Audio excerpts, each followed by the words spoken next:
indodelana nendoda amanyala okugcina ke lawo nisibangela ubuphezulu nisibangela inkinga zokugcina nalomgodoyo usomizi nalomgodoyo usomizi yabo lo somizi qoqa isizwe sakho uphume nasona eSouth Africa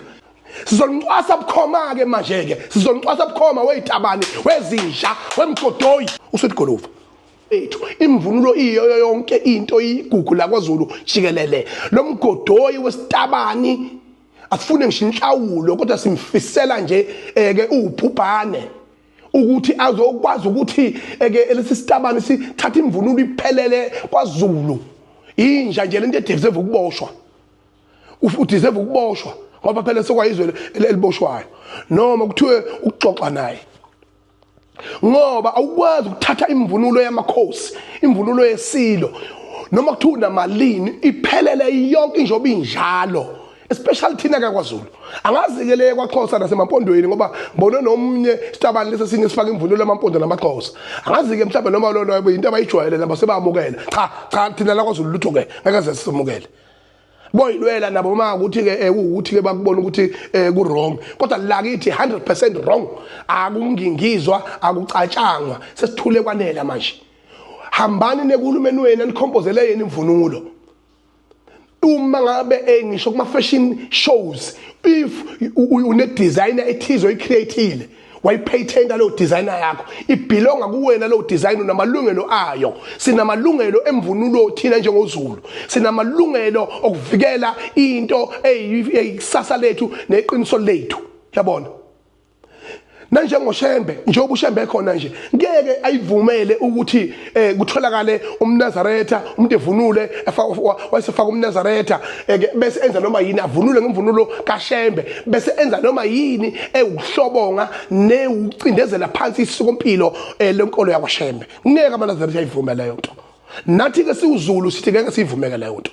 itabani kade zasiqala kade lemsuni ezinja itabani ekwazi ukuthi zithatha imvunulo yethu manje yabona manje besithule sibekezele yabona manje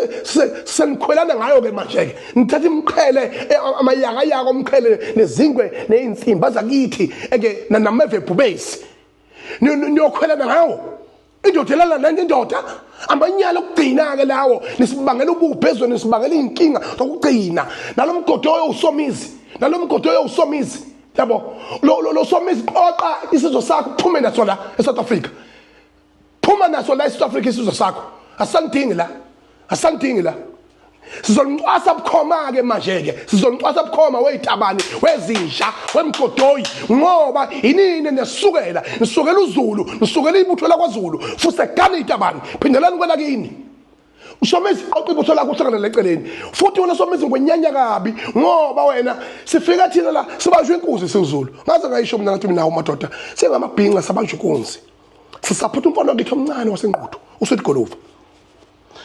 samsupporta esehlathini engazi ukuthi samsupporta ngayo yonke indlela sikhipha amangwefu waphuma umfana thema iphuma wahlangabezwa wena egedini kanti ungamfuni uzomfundisa amanyala obutabani kuma nje umfana usiyemfana ukuthi siyambuka nje sambona yena uthi insizwe kodwa sesiyamgabaza ngoba ukhonwe uwe emsunu entsha somizi ukhonwe uwe umgonile umgoneleni ingane yethu ngoba nina yonke into ephilayo la kwaZulu ephilayo nigijima niyaxavuna prenuthi bethu niyayitapela ezinye lapha nambe isineka lapha kodwa sinye sipofu la seligoli esigcolela kuba TikTok ngeke sibuke nje ukuthi sitabani lesi sizeza sekade sakwaZulu sizibhale ngisho igaba laso ngoZulu lomgodoyi lo sikhathele nina yonke into sizakhela yona iphile thina la njengamabhinqa njengoZulu niyayithatha nina ngoba nakho niyabona ukuthi somkhumbi ke wempi ongaphazamiseki niyayithatha yonke lento nina niyenze yini ngiyantshela itabani kade zasiqala kade lemsuni ezinja itabani ekwazi ukuthi zithatha imvunulo yethu manje yabona manje besithule sibekezele yabona manje nginibingelele ningizima Africa nina benkashana kamezi yaphuza umlaza ngameva ungizwe umlando komchilo into basemdabala ngasamqoma ngoba simthanda imvuma nevunulo laseMelika ngoba ngishopha moyivumile njengamanje ke sivala inyanga yamagugu inyanga ke ebizwa kuthiwa iHeritage Month njengoba ke sikhuluma ke ngodaba olubaluleke kakhulu ukuthi silungise inyanga lena ke eyahlonzwa ngo1994 ukuba ibe inyanga ke yako wonke umuntu ebizwa kuthiwa i-Heritage Day la kwakhotha khona ilembe Ntomalembe ngokhalipha 1828 September 24. Emveni kwalokho ke umgubho welembe wabusuqhubeka minyaka yonke waphinde wanqamuka ngekhathi einzima ke zama early 90s la uhulumeni wobandlululo owayebhizi ebhilita khona ngesikhathi sobhoda no Verwoerd. Emveni kwalokho ke namhlanje ke lenyanga iyinyanga ibalekile futhi echaza wonke amalungelo omuntu ngokulingana ke ngokomthetho osekelo weNingizimu Afrika. Kodwa ke kunezinto esingesikwazi ukuyivuma ke njengenye iphiko lenduna ke kanye nomgabelo mabhinqa ngokuloko kuthiwa isilo sababandla wonke. Nginelungelo lokubabaza imhlola ngiphinde futhi ngikhuze imkhuba egilekayo phakathi kwezwe ke laseNingizimu Afrika lekaMthaniya. Imvunulo uDlongombane uzokhumbula ke ukuthi wakwakubalula ukuthi ngisho kuthiwa ubambe ingwe usikompilo luthi ke ithathu ise endlunkulu. Usikompilo lidala ke vele abantu babengavunule ngengwe enhlobo nje eyivunula amakhosi kuphela. Ngokuya ke ishabalala imvunulo yakithi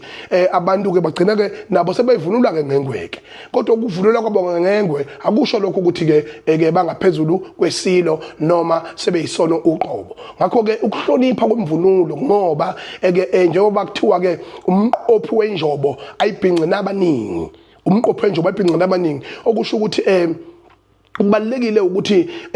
uma ngabe ubuka ukuthi ukupreserve kweculture yethu kuqalile kwangena ngoShembe kwabuya ke ukuvikeleka kombuso wethu wakwaZulu kungena ngoShembe vunulisa abantu ngesikhathi esinzima kwaphinde kwazongena ngumntwana kwaphinda angene esungula inkatha yenkululeko yesizwe ephinde onga ubukhosi bakithi bakwaZulu lo 1994 nje ngikhuluma ngawo umntwana kwaphinda angene oyisiqiniseko sokuthi bahlangana noMandela leli langa liba yeholiday. Ngakho ke ngiyakubabaza futhi ngiyalichitha ihlazo elenziwa zitabani. Itabani lezi njoba seningqongqoza nje seningqongqoza kwansizwa seningqongqoza kwaZulu nithatha imvunulo yethu sesikhathele nina.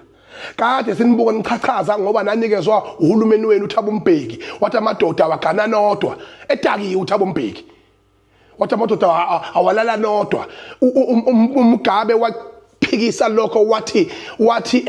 I cannot allow in my country a man sleeping with another man and a woman sleeping with another woman, even dogs they don't do. Ayabona ngizwe emchunu ngilomnye umuntu shepe athi ngizwe mchunu ufika athuke abantu ubeshoko ukuthi yabona lo bantu umsuwa ubeshoko ukuthi yabona lo bantu umbhadalisa tigitsi tetimali bamsuwa for le ndula ekhuluma kuvele nje ubone bakayingeni indzaba yakhe kuvele kuthuleke nje. So now he's coming for uSomizi Mhlongo saying ukuthi uSomizi akahambe la South Africa uStabane nyalo sowusonzele nalomfana bathi ngiSweetGoluva bamvotela ngoba mfana wala KZN yena ngamfuni kuSweetGoluva kodwa wathi SweetGoluva sekawinile kwaba nguye wokuqala lo sekahamba phambili esekatenda mngani waSweetGoluva ngoba ufuna kumudla. Guys, one thing about ungizwe mchunu I swear khona impanzela seriously isebenzisa kulento ukuthi aqale abantu bangayingeni indzaba yakhe. So uyatrenda nje yalo Somizi kuthiwa ugqoke nemvunulo apparently ugqoke imvunulo yemaZulu le igqokwa inkosi akumele ayigqoke ngoba yena uStabane futhi noma ngabe nemali engakanani le mvunulo leyo vela ayigqokwa. Yo guys ungizwe namhla umngenele kuSomizi. I'm just patiently waiting for Somizi's reply. Please do comment what you think below down on the comment section. I'll see you in the next one. I'm signing out. So goodbye.